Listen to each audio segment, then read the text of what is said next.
entre os métodos.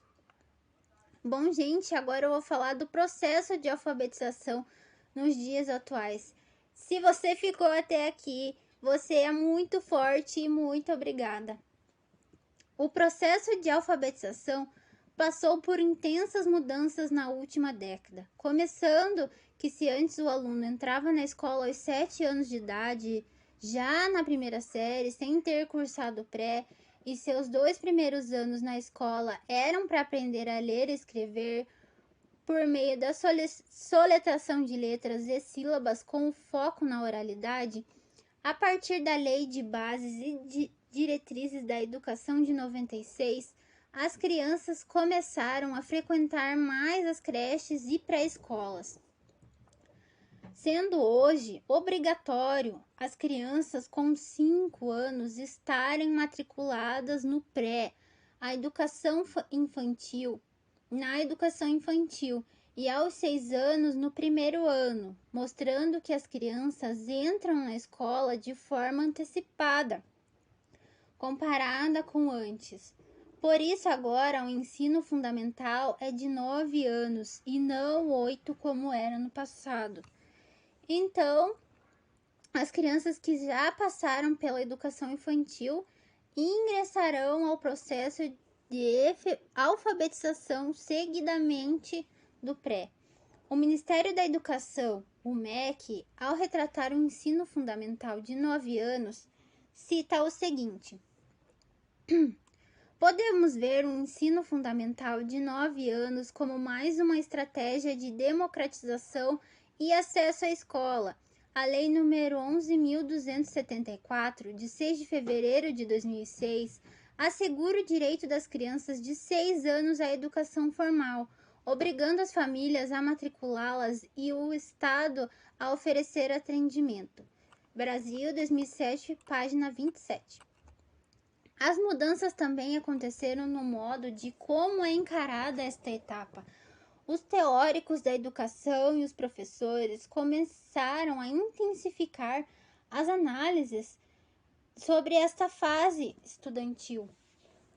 Os métodos analíticos e sintéticos dos anos 80 foram questionados e uma nova forma de alfabetizar emergiu com a chegada do construtivismo, que trouxe novos caminhos para a educação. Soares cita a importância do construtivismo da seguinte forma: trouxe uma significada mudança de pressupostos e objetivos na área da alfabetização, porque alterou fundamentalmente a concepção do processo de aprendizagem e apagou a distinção entre aprendizagem do sistema de escrita e práticas efetivas de leitura e de escrita.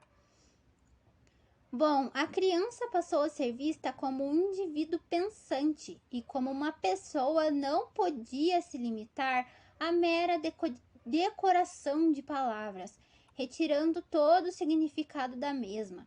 A partir daí, percebeu-se a necessidade de repensar a maneira de se alfabetizar as crianças, de maneira que elas não somente decifrem as letras, sílabas e palavras, mas entendam sua representação. Os estudos da psicogênese de Emília Ferreiro e Anna Teberoski, influenciada pelos teóricos Vygotsky e Piaget, motivaram o surgimento do método notacional, que é vista nas escolas atuais.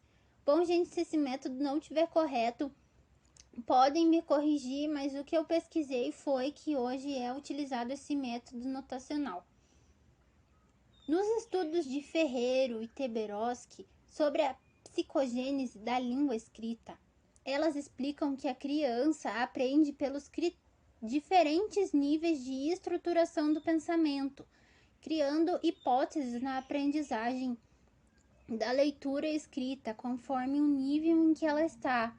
Para elas, a criança passa por 5 estágios até se tornar alfabetizada, afirmando que para progredir de um nível para o outro, a criança depende de estímulos externos, da escola ou do professor, dos colegas ou da família.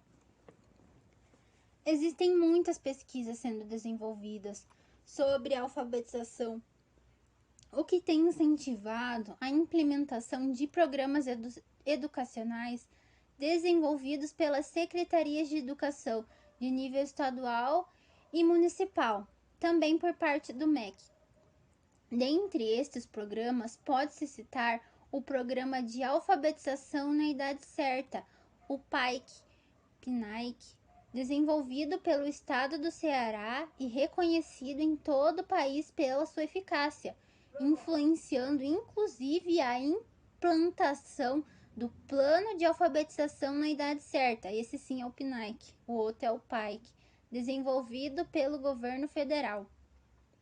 Entretanto, o único método não é capaz de alfabetizar um aluno. O que se deve fazer é procurar as potencialidades de cada método, sem deixar de lado os métodos antigos, achando que não se utiliza mais, assim favorecendo a aprendizagem da criança.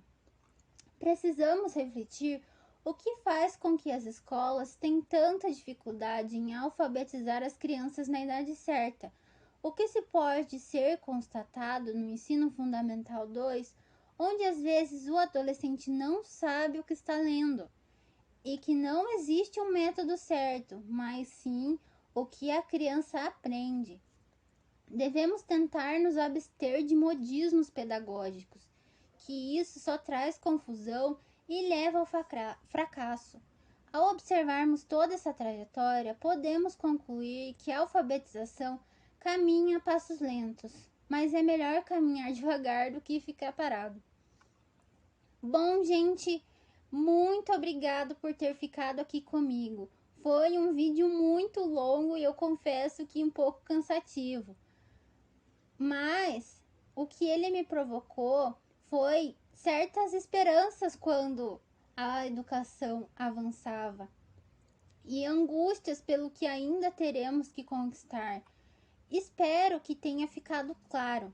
Mas e aí, o que você achou do vídeo? Me deixa nos comentários porque vou adorar saber.